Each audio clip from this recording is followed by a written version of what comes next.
The music was perfect, the flowers were breathtaking, and my heart was bursting with joy. I stood at the altar, waiting for Naina, the love of my life. My best man, Rohit, stood beside me, grinning from ear to ear. He clapped me on the shoulder and said, "You ready for this, buddy?" I had never been more ready for anything in my life. The doors at the back of the hall swung open, but it wasn't Naina. It was her sister, her face pale, her hands trembling as she clutched a small folded note. My world tilted. The note was simple, cruel, and devastating. She was sorry. She couldn't do it. She had left. With Rohit, the next few hours were a blur of confusion, whispered apologies, and pitying looks. I stumbled back to the home Naina and I was supposed to build together. Her clothes were gone. Rohit's favorite jacket, the one he'd left here last week, was gone too. Every corner of the house screamed their betrayal. I sank to the floor, surrounded by half-unpacked wedding gifts, and the silence was deafening. I thought about all the years of friendship with Rohit, all the dreams I'd shared with Naina. Was it all a lie? How could the two people I trusted most in the world do this to me? The pain was a physical thing, a crushing weight on my chest that made it hard to breathe. I wanted to scream, to break something, to rewind time and see the signs I must have missed. I don't know how long I sat there, lost in a storm of grief and anger.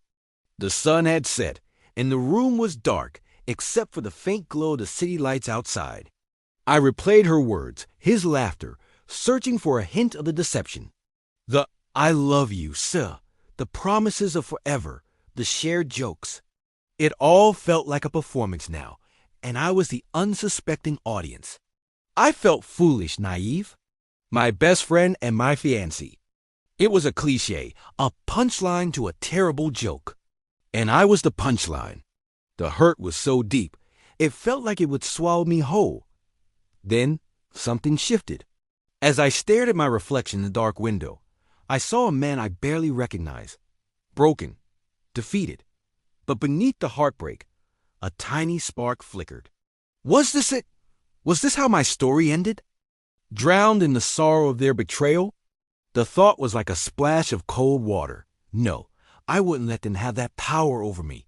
They chose their path. They chose to build their happiness on my heartbreak. And while I couldn't control their actions, I could control mine. I could choose how I responded. I slowly got to my feet. My legs were shaky, but my resolve was hardening.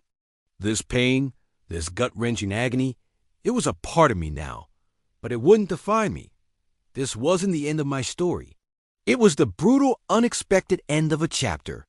But a new one was waiting to be written, and I would be the one holding the pen. I took a deep breath, the first one that didn't feel like it was laced with shattered glass.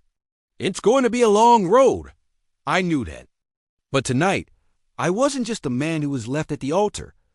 I was the man who decided to stand back up. My journey of healing starts now. Thank you for listening. If you've ever faced a moment that brought you to your knees, know that you have the strength to rise again. Don't forget to follow for more stories of resilience and new beginnings.